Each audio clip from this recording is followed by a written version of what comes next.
On the national tour of solar homes every year, people are coming through and they're always asking me questions. The solar panels had to come off the roof and then go back on, and new ones put on as well. I needed additional work done because my house was built in 2 sections, but the older section had to be brought up to code. And I had to consider finances. This was a big one. That's when my head exploded.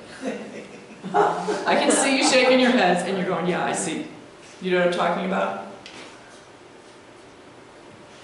I already did the septic system, and that was very costly. I know.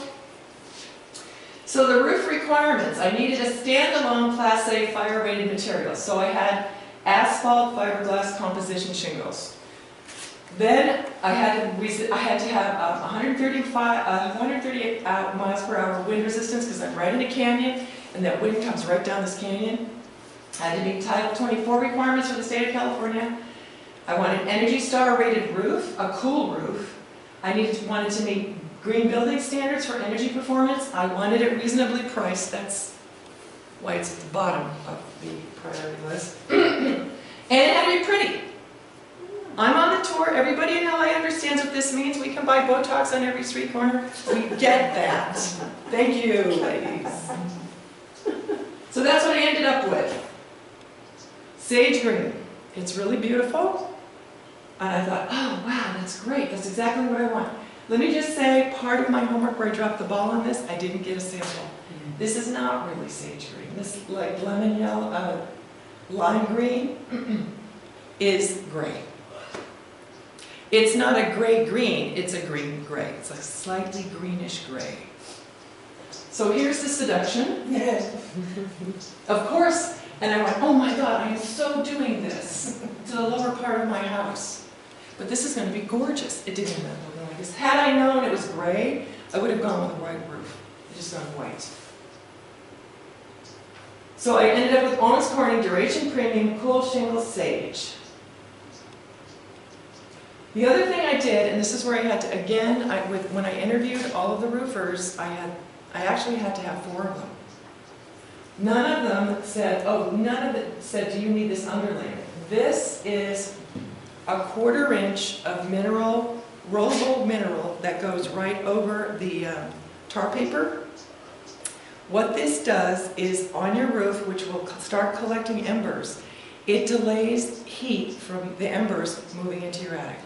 You want to delay heat going from the roof into your attic, and where it's most vulnerable is where those plywood sections come together, right at that seam, and you never know where those embers are going to go, but that's the most vulnerable place. That's where it's going to start. That's where it's going to start, and then the heat goes into your attic. This delays it. Any way you can delay heat getting into your attic and your heat in your attic going up, I chose. Now there are choices here, so this is where the choices come in. This is a Type 72 cap sheet for Class A assembly, so it's not, there are Class A standalone materials, which is what the roofing material was. Under it, this is for a Class A assembly. That means in addition to other things that you can do to make it a Class A, it works. But it's not a standalone Class A rated material. But since the roof, the composition shingle was Class A, I figured I was fine. You can get something called Dense Deck, which is standalone, which is gypsum and fiberglass, which are solid sections that you can put down. So gypsum and fiberglass don't ignite, right? They're really going to slow down heat moving into your attic. Is it necessary? All of them said no, even though they were looking at a slope of open space. Oh, you don't need to do this. All of them said that, and I went, bye. The 4th guy, I said, we are just doing it. I'm not asking you if I need it. I need you to get me the price. And he was like, oh, okay. So he did. People ask me if it's energy efficient. It's supposed to be, but I do have a lot of, the walls have been retrofitted with insulation. Underneath is retrofitted with insulation. The attic is. I have a radiant barrier under my roof. So if it is more energy efficient, I'm not picking it up, but I'm here that it is. Does that make sense? So this is what it looks like. And it's on that sheet that I passed around by Steve Quarles. He's talking about these materials. And this is the dense deck, so this is the stuff that's not rollable, but you can put on, that is the fiberglass and gypsum, okay? So you have choices. This is a little more expensive, it's a little harder to put on, and I'll show you. So here's what my roof looked like from the backyard, not really attractive. This stopped working, here's my whirlybird, this is my fireplace, these are my panels. These are the solar tubes. This is where the solar panels are. They had to come off. The old heater, air conditioner that was broken had to come off. They had to take 3 layers of shingles off. Oh, boy. Oh. It was a mess. I am still finding shingles. Okay, so this is the front part of the house where they had to put, this did not have plywood before. They put plywood on, then they put this tar paper on. Here's the rolled up mineral underlayment, and here's the shingles. Okay? So let's see. This is what it looked like before with this thing I had to break for the air conditioning / heater. This is what it looks like now. So on this portion you can see here's the mineral underlayment, and these go on top.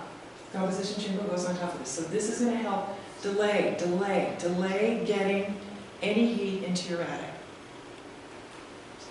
This is the front of the house again. This is when they're putting the cap sheets down. This is a close-up. By the way, I did have to go around afterwards and check. In one section, they did not put the metal flashing back. Make sure. A week later, when you guys have to come back, you forgot to put the metal flashing on. All right, here's what it looks like. So these came off, and this is when they also put the 1/8 inch hardware cloth on under the whirlybirds, etc. But this is the patio cover. Here's my eave. Here's where it connects to the house. There is no way to cover those eaves with this, the way this is constructed. So the slopes over here, if there was a fire storm, it would have come right across here. Embers would have slid across this entire roof, built up under here, all the way around on 2 sides, and ignited the house. This was already not in great shape, and I looked at this and I went, this has to come down. I mean, I'm going to miss the shade, but this is going to go right up.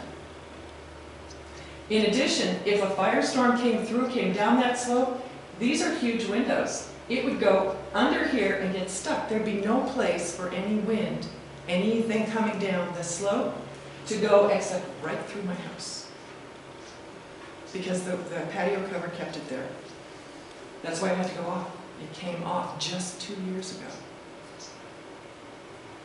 So when the fire started in September, I'm like, I have that right outside my bedroom, sliding door, and then it's like a wooden whole big, it's bigger than that. whoa. So think about it, look at it. Yeah. The fire department is willing to help. Yeah, I definitely need to clear some trees that are near there. Yeah. That's mine. So that came out.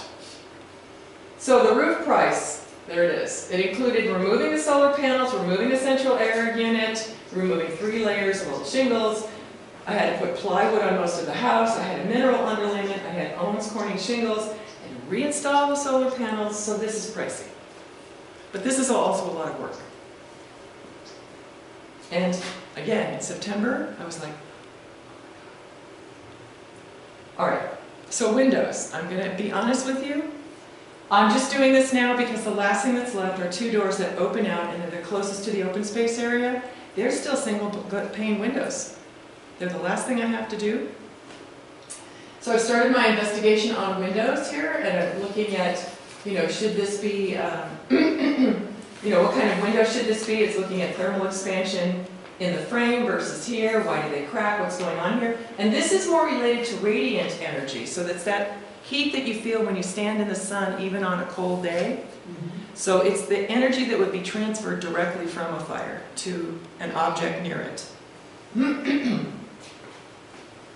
But I already had new windows put in 17 years ago. That analysis did not include fire resistance. $10,000. Sometimes your mistakes are expensive, so don't feel bad about, you know, not being able to put 1/8" hardware cloth in your attic. This is an expensive mistake. And the only way I can go, okay, just, you know, your roof only lasts 10 to 25 years, and then you have to replace your roof.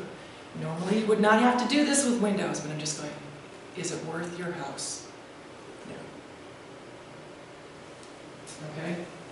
So I'm just starting to look into this, and so in a couple of years, I'll replace all the windows, but the way the house is right now with all of the other systems that are in place, I think that the fire department will be able to defend the house, and that's what I'm counting on. And I may be able to put things in front of the window to deflect any objects hitting it, because windows are vulnerable not just to radiant heat getting into your house and igniting your curtains, but it's also if something comes along and breaks them, right? So there's two reasons to take special care with windows. By the way, that was one of the things I was doing till 4 in the morning, is taking all the curtains down. Especially those thin, filmy ones, they'll go right up. Okay. So these are the kinds of things I'm looking at. A screen in front of a window can absorb some of the radiant heat energy, but they won't protect against flame exposure, so that's the direct flame coming in. Okay. So this is the last, one of the last things I'm doing. So this is me starting 17 years ago and now coming back all the way around again going, damn, I didn't do the analysis correctly. One thing I left off. But it will happen. So here's the challenges for the windows now. I need something fire resistant, energy efficient, noise resistant, because there are, let's see, that's energy efficient. There are windows that actually resist noise, and I can hear the airport. I can hear the Burbank airport. Can you hear it? The 5 is what I hear. Oh, I hear the airport at 7 in the morning. Oh, the airport, every morning. yeah. I heard it too in the morning before. So I might be getting really, really thick windows, so I'll have to find out. I'm just going to start the research so I know what I'm talking about this time when I do it. And I'm expecting to spend another $15,000 just for the windows. Okay. So this is what it feels like after a while. I'll be dead by the time. Don't be intimidated. You need to start by budgeting for multiple years. You can also, with all of these things, you're also hitting on a bunch of things. Not only are they fire resistant, if they're fire resistant, they're also energy efficient. So that's the good thing. Do your homework, know what you're talking about. And the corollary to that, interview contractors, at least 3. Make sure they're willing to listen to you and work with you. And fortitude, you have to keep doing it every year. The fire that we had in September, I think we all thought, a number of people thought, okay, that's our fire, we're good now for a couple of years. Yeah. Yeah, not really. Except we really don't know when the return interval is going to be, and it could be shorter than we think. And then, so November comes along, we get a rain, I'm going, okay, we're good, we're out of that season. No, this week happens. And it's a reminder, this is our new reality. We need to start. And you have to work with your neighbors too, because your neighbors, I don't know if you saw some of the pictures from San Diego, I think it was, houses all lined up, going down like dominoes. And then the fire skips 2 homes, and then gets the rest of that. Or skips 3, or skips 1, and I'm going, what are they doing? Whatever they're doing. It could be just chance, but it sounds like they're doing something. Okay? The upside is, Jay Lopez told us this story. When he moved to Altadena, he had a house that was old, it was like from the 1940s, covered with vegetation. His insurance for it was $7,000, I believe. He had to pay it. He works for the fire department. He removed all the vegetation, started making these changes, went back to his insurance company and said, I've made all these changes, $1,500. So it could affect your insurance. So there is some incentive. It's not only just losing your home. When I talk to people who have lost their home, it's people who go, I don't care if it goes up, I'll just rebuild. It's really disorienting. It's psychologically damaging. It's just like, oh my God, really, do I need this? It's really hard. All right, we only have 12 minutes. I thought I would go through this much faster. You guys have been so interactive and great. So we're going to go through the evacuation checklist, because I don't know if anybody knew what to do when it started. I had a better idea, that's why I was up till 4 in the morning. So this is where I got it. I got from the CAL FIRE website, House Logic had a good one, and KPCC website. All right? You have all this stuff. So what do you take? You should have a grab-and-go kit like this. I actually give these as Christmas gifts. You can get them on Amazon for like 2 people for maybe $30 to $40. You need your driver's license, the deed to your house, proof of insurance, medical records, passports, social security cards, a list of personal contacts, and stuff you can't live without. That's the funniest part. Going through your house, looking for that stuff you can't live without. So I end up with 2 of my sewing machines and my iron in my car. And I forgot my dad's medals. So the next morning, so it's Saturday, I'm walking through my house filming everything, because my neighbor said, did you film it? And I went back and filmed it for me. I went, oh my God, I love my dad's medals, and I'm taking other stuff. And then you walk around and you go, what the heck is the rest of this stuff that I can just leave and let burn? It's not. Yeah, it's stuff. Yeah. Does everybody remember George Carlin? And his, if you don't know what that is, look up George Carlin, stuff. Yeah, It's stuff. It's just stuff. So this is what you should put in your car. If you need information texts, I think we're all on the wireless emergency alert. If anybody gets those Amber alerts, do you all get Amber alerts? Yeah. Okay. So you already have your emergency alerts on. Here's what you can tap into. Alert LA. This is the counties. You can just sign up and give them your phone number and get text alerts. You have that on your paper too. Okay. Notify LA is the city, okay? And then both the city and the county fire department have regular, really great updates on their Twitter accounts. So keep checking those. People are going, when can we, is there an evacuation? When can we go back? Keep checking those. So sign up for those early. Okay, what you need to do inside your house. The fire's starting, you know it's coming. You see that rosy glow getting closer and closer. Shut all windows and doors, leaving them unlocked. This is from the CAL FIRE website. Remove flammable window shades, curtains, and close metal shutters. This is a good idea too. I've seen people with closable ones. I've seen them on rails that just position. You can push them out and then push them back in again, right over windows. That'll take a big impact too if you have a firestorm, anything that's thrown at your windows. Remove the lightweight curtains. Pull them down. Move flammable furniture to the center of the room, away from windows and doors. Shut off gas at the meter, turn off pilot lights.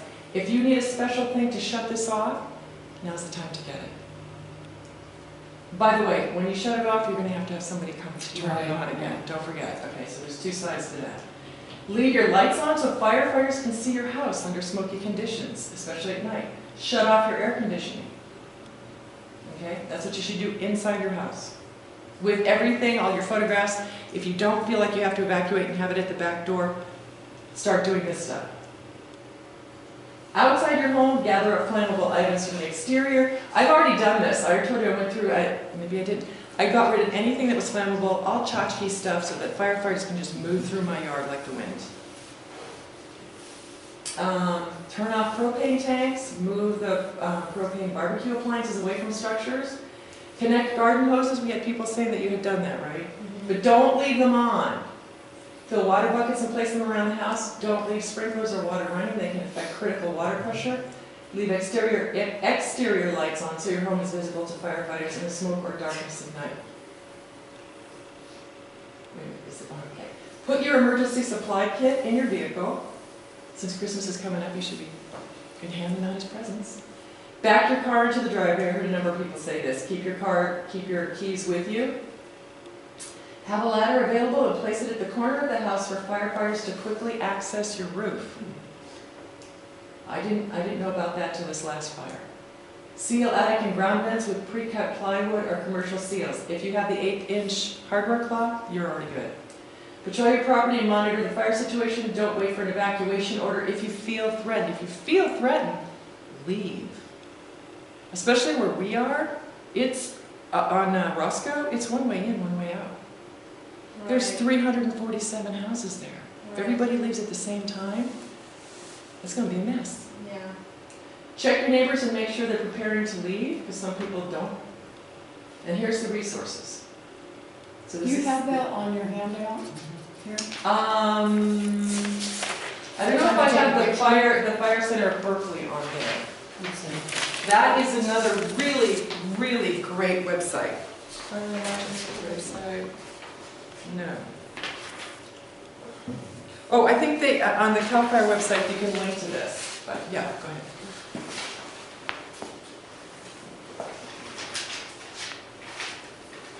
So I looked mainly, these are the resources I was looking at for every step that I took.